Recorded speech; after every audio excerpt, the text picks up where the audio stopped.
ইনকিলাব মঞ্চের নিজস্ব কোনো আলো নেই, এটা শিবিরের জামাতের আলোয় আলোকিত একটা মঞ্চ। তারা মানুষ একটা, অনেকগুলো কাপড় পরে। কিসের ভিত্তিতে শাহেদ আলম আপনি কিসের ভিত্তিতে বলছেন যে তারা ইনকিলাব মঞ্চ?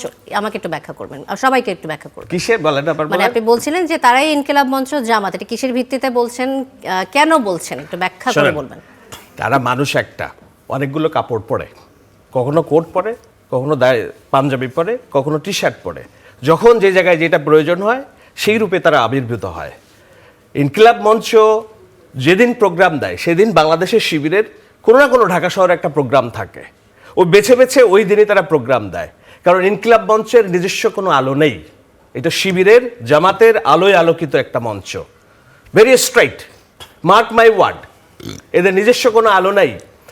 চোখের যেমন নিজের কোনো আলো নেই, চোখের শক্তি নেই। আলো দিয়ে চোখ দেখে, আলোটা পেলে আপনার চোখ দেখে। ইনকিলাব মঞ্চ জামাতের শক্তি যখন পায় তখন সে শক্তিশালী হয়ে যায়।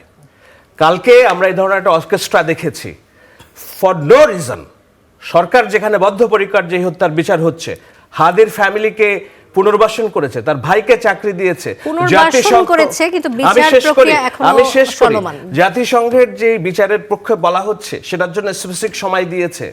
কেন কালকে আমাকে একটা রাষ্ট্রের যেখানে রাষ্ট্রপ্রধান বসবাস করে আপনি তার নিরাপত্তা বানচাল করার জন্য? It's for nothing to make the QS ইলেকশনের আগে। আমি এই জন্যই বলছি যে এই কাজটা অর্কেস্ট্রেটেড বাই জামায়াতে ইসলামী এবং তার যে পেরিফেরিতে থাকা, ছায়ার মধ্যে থাকা যে জনগোষ্ঠী, তারা এখন এরা ওই দিনই আলোকিত হয় যেদিন জামায়াত এদেরকে আলোকিত করে। এর বাইরে তাদের কোনো নিজস্ব আলো নেই। জি জি, ধন্যবাদ।